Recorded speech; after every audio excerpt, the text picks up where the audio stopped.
మన ఆదోని జిల్లా కావాలి మనకి అనేది ఒక కోరిక బలంగా ప్రజల్లో ఉంది. కాబట్టి ఒకసారి ఆల్రెడీగా బంద్ అన్నప్పుడు బంద్ పిలిపించినప్పుడు అంతా కూడా సహకరించినారు.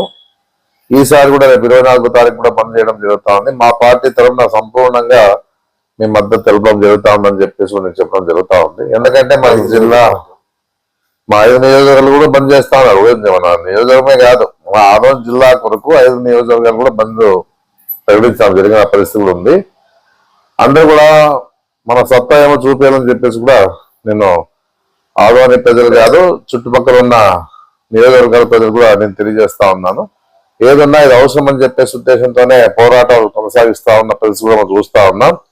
ఏదున్నా కూడా ప్రజల బలంగా ఈరోజు ఆదోని జిల్లా కావాలని చెప్పేసి బలంగా ఉందని చెప్పేసి కూడా అందరికీ తెలుసు. అయినా ప్రభుత్వం దిగరావడంలే. ఏదున్నా వాళ్ళ ఆలోచన విధానాలు వేరే ఉన్నట్లున్నాయి, మనకేం తెలియదు అది.